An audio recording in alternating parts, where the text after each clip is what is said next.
លោកអុកចន្ទថាអនុប្រធានមន្ត្រីអប់រំយុវជននិងកីឡារាជធានីភ្នំពេញបានថ្លែងថាការខិតខំបង្កើតក្រុមកីឡាចូលរួមប្រកួតជ្រើសរើសជើងឯកសិស្សបឋមសិក្សារាជធានីភ្នំពេញនាពេលនេះគឺជាការរួមចំណែកកសាងមូលដ្ឋានក្នុងការអភិវឌ្ឍវិស័យកីឡានៅរាជធានីភ្នំពេញតាមគោលនយោបាយរបស់រាជរដ្ឋាភិបាលដែលបានកំណត់ថាប្រជាជនម្នាក់ត្រូវចេះលេងកីឡាមួយប្រភេទយ៉ាងតិចប្រចាំជីវិតលោកអនុប្រធានមន្ត្រីបន្តថាការយកចិត្តទុកដាក់ជំរុញដល់សិស្សានុសិស្ស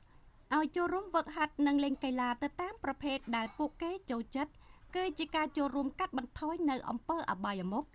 ដែលមាននៅក្នុងសង្គមមួយវិញទៀតការហាត់និងលេងកីឡាជាកត្តាចាំបាច់ដែលនាំមកនូវការយោគយល់ស្គាល់គ្នានិងស្រឡាញ់ចូលចិត្តគ្នាទៅវិញទៅមកធ្វើឲ្យសង្គមជាតិយើងមានការឯកភាពនិងសាមគ្គីភាពដ៏រឹងមាំក្នុងការកសាងនិងការពារជាតិយើងចាប់ពីកុមារភាពតទៅលោកអុកចន្ទថាបានលើកឡើងបែបនេះក្នុងពិធីបិទការប្រកួតកីឡាសិស្សបឋមសិក្សាជើងឯករាជធានីភ្នំពេញឆ្នាំ2026កាលពីថ្ងៃទី14ខែកុម្ភៈនៅវិទ្យាល័យឥន្ទ្រទេវី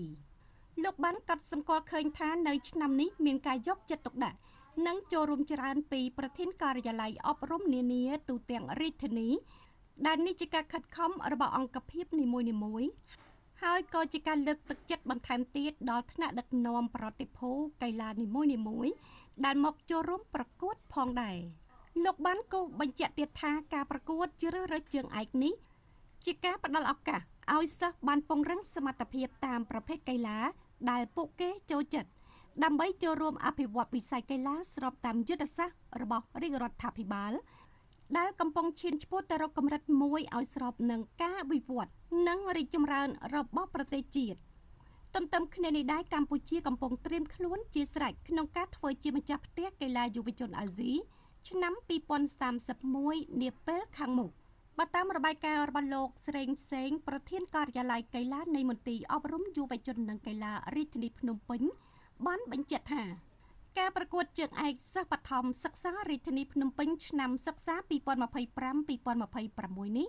ដំណើរការចាប់តាំងពីថ្ងៃទី8ខែមីនានិងបញ្ចប់នៅថ្ងៃទី14ខែកុម្ភៈដោយប្រកួតលើ5ប្រភេទកីឡារួមមានប្រភេទកីឡាបាល់ទាត់14ក្រុមក្នុងនោះកុមារី2ក្រុមប្រភេទបាល់ទះ18ក្រុមមានកុមារី6ក្រុមប្រភេទបាល់បោះ13ក្រុមមានកុមារី6ក្រុមអត្តពលកម្ម15ក្រុមចម្រុះកុមារាកុមារីវាយកូនឃ្លីលើតុ5ក្រុមមានប្រតិភូដឹកនាំគ្រូបង្វឹកកីឡាករកីឡាការិនីសរុបចំនួន2032នាក់